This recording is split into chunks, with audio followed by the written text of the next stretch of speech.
네, 예배 시간이 다 되었어요. 예배 시작할게요. 우리 사도신경으로 예배를 열겠습니다. 나는 전능하신 아버지 하나님 천지의 창조주를 믿습니다. 나는 그의 유일하신 아들 우리 주 예수 그리스도를 믿습니다. 그는 성령으로 잉태되어 영정녀 마리아에게서 나시고 본디오 빌라도에게 고난을 받아 십자가에 못 박혀 죽으시고 장사된 지 사흘 만에 죽은 자 가운데서 다시 살아나셨으며 하늘에 오르시어 전능하신 하나님 우편에 앉아 계시다가 거기로부터 살아있는 자와 죽은 자를 심판하러 오십니다. 나는 성령을 믿으며 거룩한 공교회와 성도의 교제와 죄를 용서받는 것과 몸의 부활과 영생을 믿습니다. 아멘. 선생님 마이크가 이렇게 없으니까 되게 허전하네요. 열심히 우리 같이 찬양해봐요. 네. 네, 오늘 예배합니다로 예배를 하겠습니다.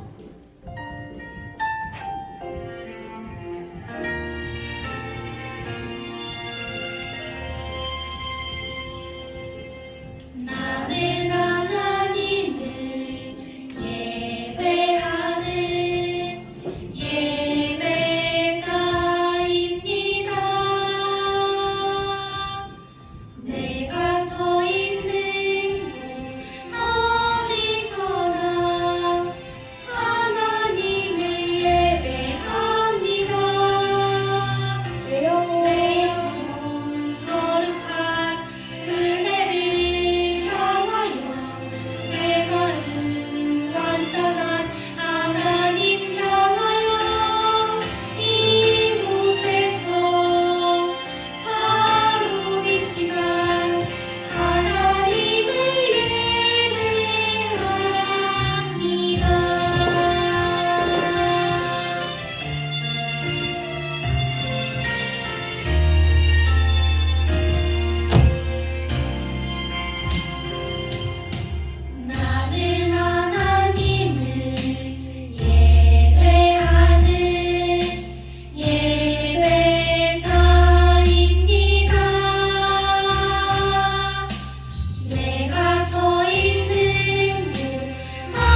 찬양은 6월절 어린 양의 피로라는 찬양을 할 건데요. 이거는 워십은 아니고 목소리로 우리 찬양할 거예요.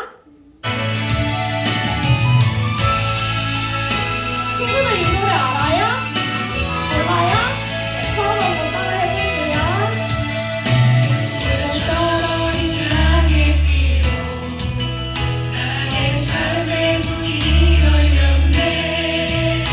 저주의 권세는 힘이 없네. 주 보혈의 능력으로 원수가 날 정죄할 때에도 난 이롭게 설 수 있네. 난 더 이상 정죄함 없네. 난 주 보혈 아래 있네. 난 주 보혈 아래 있네. 그 피로 내 죄 사했네. 하나님의 긍휼 날 거룩해 하시었네. 주 보혈 아래 있네. 난 원수의 어떠한 공격에도 더 이상 넘어지지 않네. 난 주 보혈 아래 있네.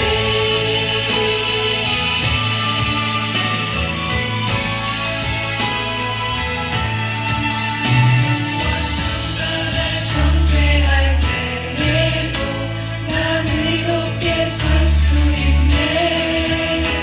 난 더 이상 정죄함 없네. 난 주 보혈 아래 있네. 주 보혈 아래 있네. 그 피로 내 죄 사했네. 하나님의 긍휼 날 거룩해 하시었네. 난 주 보혈 아래 있네. 난 원수의 어떠한 공격에도 더 이상 넘어지지 않네. 난 주 보혈 아래 있네. 주 보혈 아래 있네. 그 피로 내 죄 사했네. 하나님의 긍휼 날 거룩해 하시었네. 난 주 보혈 아래 있네. 난 원수의 어떠한 공격에도 더 이상 넘어지지 않네. 난 주 보혈 아래 있네.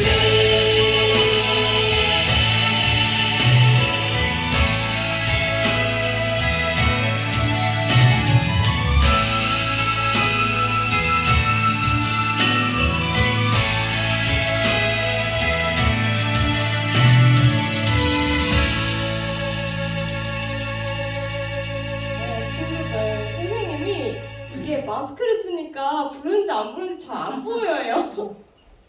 우리 다음 찬양은 호산나 찬양해라는 찬양할 건데 우리 일어나서 찬양해 볼까요? 다들 일어납시다.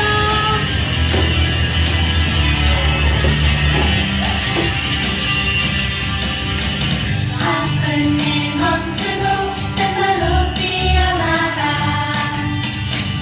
다윗의 자손께 호산나. 잠든 눈 비비고 어서 일어나.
다 같이 손 모으고 우리 기도하겠습니다. 하나님 아버지, 오늘 따스한 봄날에 우리 친구들 함께 주일날 예배 드리러 나와서 우리 함께 이 시간 찬양하고 또 말씀 듣기를 소망합니다. 주님께서 일주일 동안 밖에는 아직도 코로나와 우리 친구들도 함께 놀기도 힘든 상황이지만 주님 그 마음이 움츠려들지 않도록 하나님 그 마음속에 항상 함께 해주시고 이 시간도 마음 열고 우리 말씀 듣는 우리 친구들 될 수 있도록 해주세요. 집에서 온라인으로 드리는 친구들과 하나님 이 시간 기억하는 모든 사람들에게 하나님 은혜를 베풀어 주세요. 예수님의 이름으로 기도합니다. 아멘.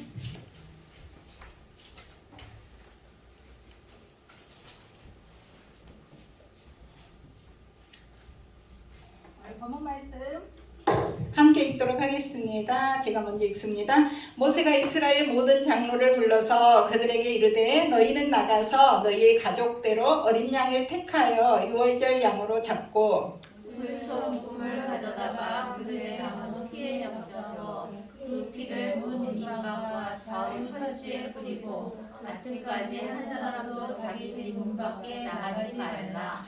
여호와께서 애굽 사람들에게 재앙을 내리려고 지나가실 때에 문 임방과 좌우 문설주의 피를 보시면 여호와께서 그 문을 넘으시고 멸하는 자에게 너희 집에 들어가서 너희를 치지 못하게 하실 것임이니라. 너희는 이 일을 규례로 삼아 너희와 너희 자손이 영원히 지킬 것이니 너희는 여호와께서 허락하신 대로 너희에게 주시는 땅에 이를 때에 이 예식을 지킬 것이라.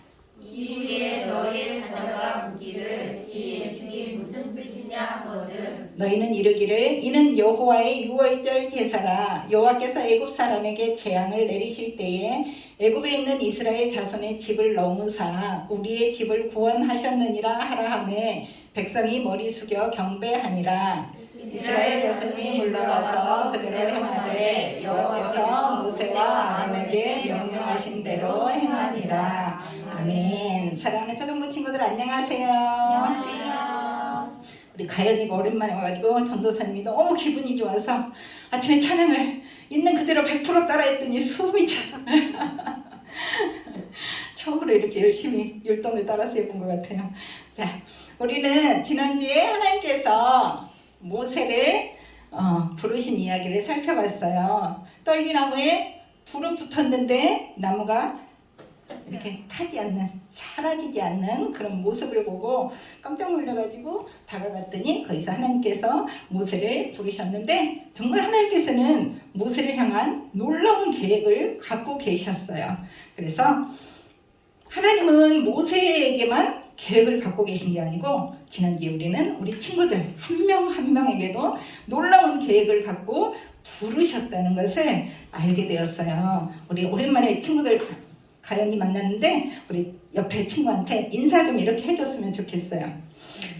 하나님이 널 부르셨어. 자, 서로 얼굴 보면서 하나님이 널 부르셨어.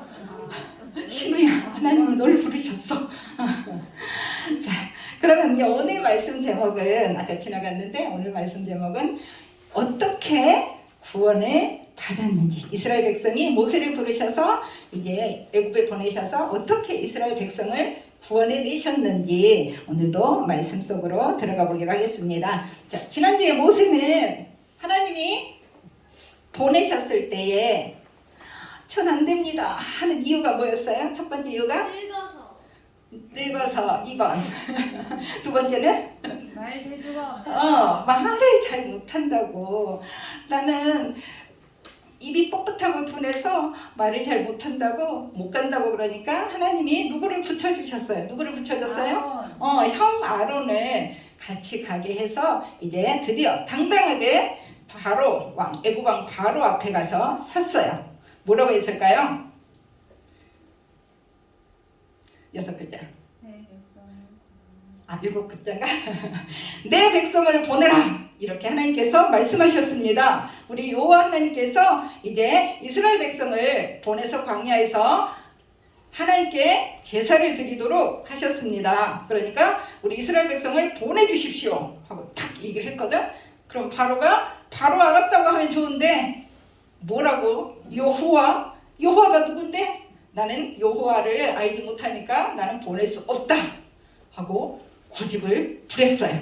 자, 그러면 하나님께서는 그 다음에 이게 어떻게 하셨을까요? 하나님은 한번 계획한 것은 끝장을 보시는 분이세요. 그래서 그때부터 이제 이스라엘에 재앙을 쏟아 부었는데 우리 친구들 아마 이미 다 알고 있을 거예요. 한두 번은 다 들어봤을 건데 이 재앙들이 계속 애굽의 바로의 신하들에게 퍼부어졌어요. 백성들에게. 제일 처음에는 나일강이 피로 돼서 피로 변해서 마실 수가 없고 강물에 살던 모든 물고기들이 다 죽고 악취가 나는. 두 번째는 개구리가 때로 몰려와서 개구리가 어디로 들어갔을까? 막 침실에도 들어가고 밥솥에도 들어가고 막 옷 속에도 들어가고 도저히 살 수가 없는데도 끝까지 고집을 부려. 그래서 그 다음에는 우리 친구들이 이 잘 모르지요? 이가 막 머릿속에 몸속에 막 들어가서 물면은 간지러워서 살 수가 없어요. 여기. 그 다음에 파리. 아까 개구리처럼 파리도 침실고 어디고 잠도 잘 수 없을 정도로 막 파리떼가 극성을 부려도 보내지 않아요. 그 다음에 돌림병.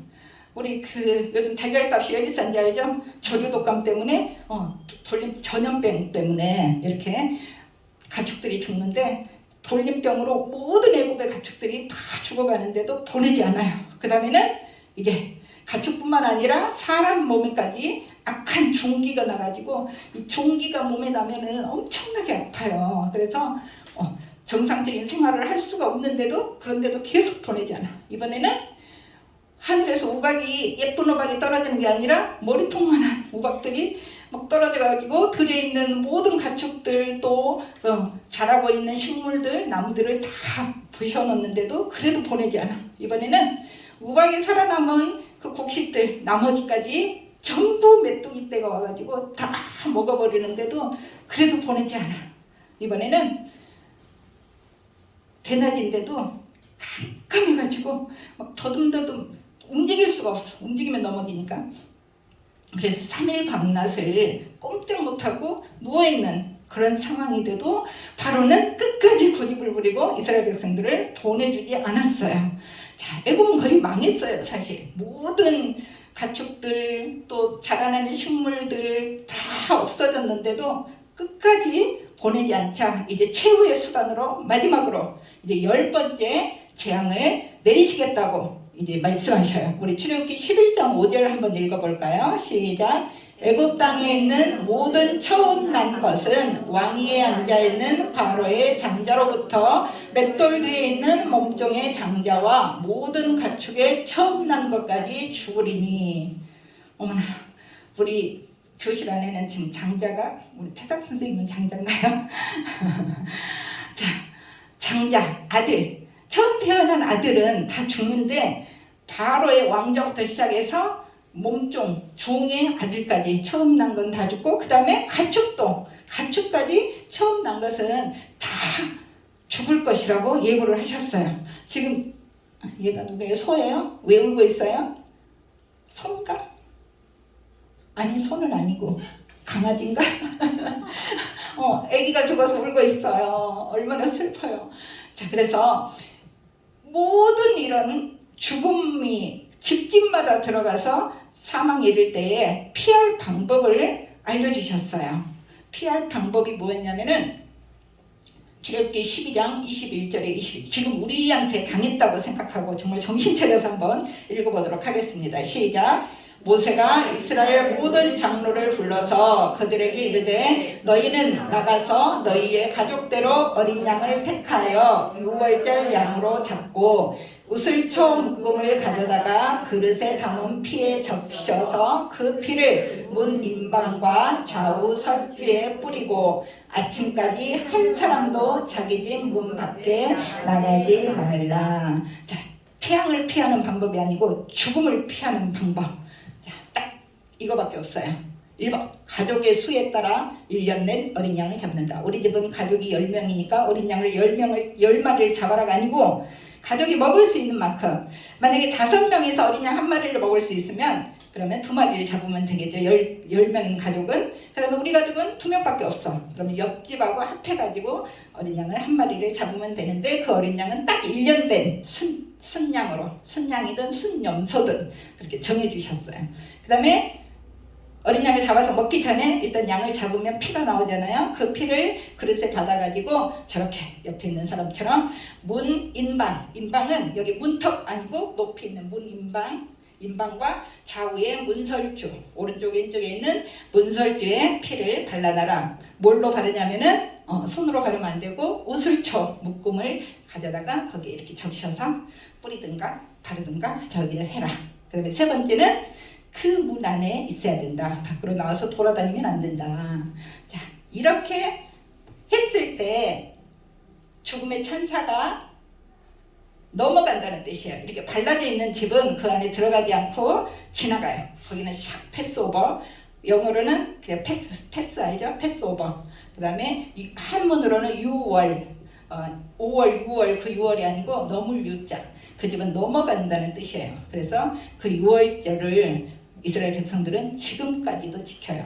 3,500년 전에 하나님이 정해주신 6월절을 유대인들은 아직도 예수님이 세상에 오시지 않았다고 생각하는 유대인들은 지금도 지키고 있어요. 그래서 정말 영화의 한 장면이에요. 자, 자정이 되면, 자정이 몇 시예요? 밤 12시 땡 하면은 이제 죽음의 천사가, 하나님이 보낸 죽음의 천사가 그 애굽 온 지역을 돌아다니면서 집집마다 들어가서 이제 곡소리가 나는 거예요. 그 집에 싹 들어갔다 나오면 바로 죽어요. 큰아들이든 몸종의 아들이든 자기가 짐승의 첫 새끼는 다 죽으니까 집집마다 곡소리가 나는 거예요. 울음소리가. 그 밤에 잠들 수 있었던 사람이 한 명이라도 있었을까요? 집집마다 아기가 죽었는데 잠잘 수는 없죠. 이스라엘 백성들은 잤을까요? 바로 옆집에 애굽 사람이 사는 집에서 막 울음소리가 나는데 잠을 잘 수가 없어. 그리고 하나님께서 자기들을 구해주셨다는 그 생각 때문에 또 너무 감격해서 잘 수가 없었을 거예요. 자, 그런데 만약에 이스라엘 백성이라고 다 구원받았을까요? 아니에요. 이스라엘 백성이라고 했을지라도 아이 무슨 피 그러면서 그냥 어린 양 잡아서 먹기만 하고 피를 바르지 않은 집은 죽음의 천사가 들어갔을 거고, 그 다음에 애굽 사람이라고 다 죽은 것도 아니에요. 애굽 사람도 또 그 중에는 좀 신실한 사람이 있었을 거예요. 옆에 이스라엘 사람들은 지금 뭐 하는 거지? 물어봤을 거예요. 도대체 왜 바르는 거예요? 그래서 오늘 밤 자정에 이제 죽음의 천사가 지나갈 건데 이걸 발라야, 그리고 그 안에 있어야 목숨을 구할 수 있습니다. 그래요? 나도 한번 해볼까? 하고 있던 사람은 아마 살았을 거예요. 정확하게 지금 성경에는 안 나와 있지만 분명히 하나님은 이스라엘 백성이라고 살려주시는 게 아니고 이스라엘 백성이라고 출애굽하는 게 아닌데, 성경에 보니까 출애굽할 때 허다한 잡족, 그러니까 애굽 사람들은 물론이고 뭐 블레셋 사람 뭐 옆에 있는 사람들도 가나안 사람도 같이 나왔다고 했으니까 그 사람들 살았으니까 나왔겠죠. 그래서 이렇게 하나님께서 말씀하신 대로 그 법대로 지키는 사람들은 그 밤에 살 수가 있었어요. 자, 한 가지만 더 말씀드리면, 만약에 이스라엘 백성인데도 분명히 문에다가 이렇게 발랐는데도 나 싫어, 나 친구 만나러 갈래 하고 나왔던 아이는 어떻게 됐을까요? 죽었어요. 돌아다니면 안 된다고 분명히 얘기했어요. 그 피 안에 있어야만 보호를 받지, 그 피를 넘어서 밖으로 나와서 돌아다니는 사람은 보호받지 못해요. 지금도 마찬가지예요. 우리 집은 뭐 할머니 때부터 할아버지 때부터 계속 교회 다니고 뭐 나도 어렸을 때부터 교회 다녔는데 뭐 나는 구원 받겠지? 이게 아니에요. 지금이라도 만약에 이렇게 교회를 출석을 하더라도 내 마음속에 예수님을 영접하고 예수님께서 나를 위해서 해주신 일, 내 대신 죽어주시고 피 흘려주시고 그리고 나를 구원하시기 위해서 내 대신 십자가에서 못 박혀 돌아가 주신 그거를 믿는 사람만 구원받을 수가 있어요. 지금 오늘 말씀에서 나올 건데 출애굽기 12장 23절 읽고 넘어가겠습니다. 시작. 여호와께서 애굽 사람들에게 재앙을 내리려고 지나가실 때에 문 인방과 좌우 문설주의 피를 보시면 여호와께서 그 문을 넘으시고 멸하는 자에게 너희 집에 들어가서 너희를 치지 못하게 하실 것임이니라.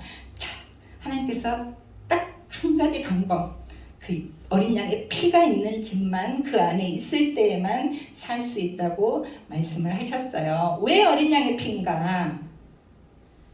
그것은 지금 신약에 넘어와서 예수님께서 이 어린 양이 되셔서 죽어주신 것을 그때 미리서 알려주시기 위해서 어린 양의 피예요. 한번 요한복음 1장 29절 읽어볼까요?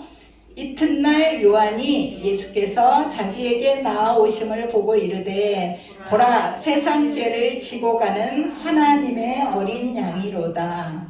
자, 예수님을 표현한 말 중에 이 말처럼 자세하게 예수님을 표현한 말이 없어요.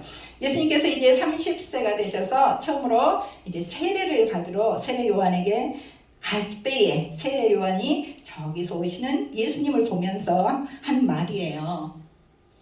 보라, 세상 죄를 지고 가는 하나님의 어린 양이로다. 6월절 어린 양이 바로 예수님께서 우리 죄를 위해서 이렇게 십자가를 지고 흘리신, 십자가 위에서 흘리신 그 피를 미리서 우리에게 알려주시기 위해서 그 어린 양을 잡도록 하신 거예요. 지금 우리 구원받기 위해서 어린 양 잡나요? 안 잡아요. 왜냐하면 예수님께서 이미 이렇게 십자가에서 어린 양이 되셔서 우리 죄를 위해서 죽어주셨기 때문에 그 한 번의 죽음이 2000년이 지난 지금까지도 효력이 있어서 우리가 이 십자가에서 돌아가신 예수님의 피를 믿기만 하면 우리는 구원받을 수 있고 그 피가 우리를 딱 가려주는 거예요. 여기 앉아있어도 선생님도 전도사님도 마찬가지고 모든 어른들도 다 마찬가지고 죄가 없는 사람은 한 명도 없어요.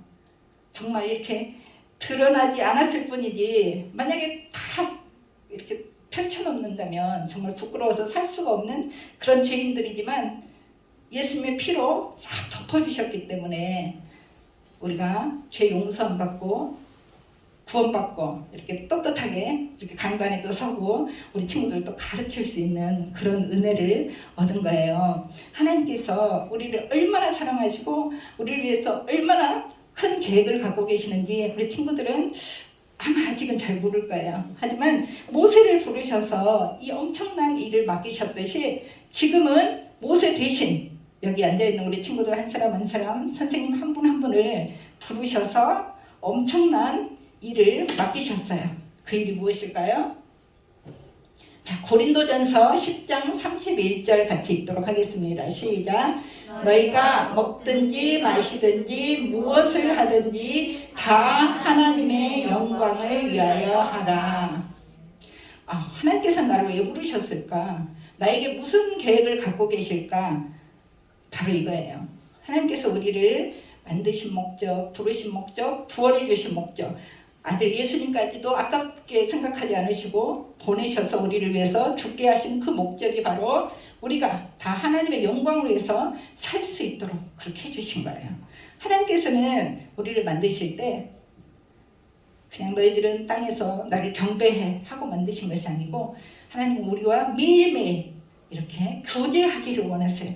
지금 예배드리는 게 하나님께 교제하는 거예요. 하나님 너무 기뻐요. 하나님 사랑해요. 하나님 하고 말씀드리는 게 바로 하나님께서 영광 받으시고 하나님께서 기뻐하세요. 그리고 우리 친구들이 이제 세상에서 살 때 학교에서나 가정에서나 집에서나 어디 있든지 사람들이 우리 친구들의 모습을 보고 행동을 보고 말을 보고 와 정말 예수 믿는 애는 뭐가 달라도 달라. 와 정말 달라 하고 칭찬할 때 그게 바로 하나님께 영광을 올려드리는 것이에요. 그래서 우리를 부르신 목적 뭐라고요? 하나님께 영광을 돌리게 하시려고. 자, 그래서 저와 여러분은 우리 친구들은 이 시간 이후로 정말 나를 위해서 죽어주신 그 예수님의 사랑을 정말 감사하게 여기면서 난 하나님의 자녀지 이렇게 하면 안 되지 하고 다시 한번 그렇게 하나님의 영광을 위해서 사는 그런 저와 여러분이 되기를 소망합니다. 기도하겠습니다. 좋으신 아버지 하나님 은혜를 감사를 드립니다.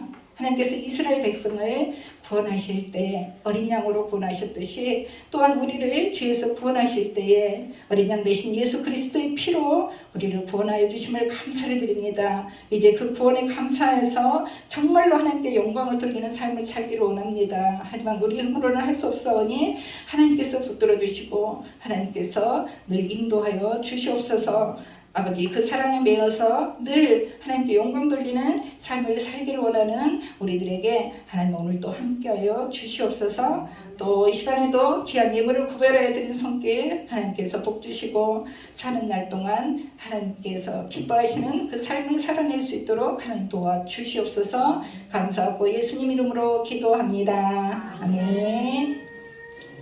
자, 우리 새소식반이 벌써 9번째 지나갔어요. 토요일 오후 3시에 항상 하는데 어제는 우리 가연이가 새소식반에 들어와가지고 함께 해서 너무 감사했어요. 전도하고 싶은 친구들, 또 우리 친구들도 들어올 수 있어요. 얘기하면은 바로 주소 보내줄게요. 그 다음에 이제 5월 2일이 이번에는 어린이주일인데 전도사님이 어린이주일에 선물을 뭘 할까 지금 고민을 하고 있어요. 선생님들하고 같이. 그래서 혹시 우리 이런 거 받고 싶어요 하는 거 있으면 선생님들한테 살짝 알려주시면 감사하겠어요. 그리고 이제 어린이주일이라고 막 다 와서 예배드려요 할 수는 없지만 반별 모임을 가질 때에 적극적으로 나와서 함께 얼굴도 보고 교제하고 또 인증샷도 찍어서 다른 사람에게 소식을 전해줄 수 있었으면 좋겠습니다. 이 시간에는 우리 주기도문 하심으로 예배를 마치도록 하겠습니다. 하늘에 계신 우리 아버지, 아버지의 이름이 거룩하게 하시며 아버지의 나라가 오게 하시며 아버지의 뜻이 하늘에서와 같이 땅에서도 이루어지게 하소서. 오늘 우리에게 일용할 양식을 주시고 우리가 우리에게 잘못한 사람을 용서해 준 것 같이 우리 죄를 용서해 주시고 우리를 시험에 빠지지 않게 하시고 악에서 구하소서. 나라와 권능과 영광이 영원히 아버지의 것입니다. 아멘.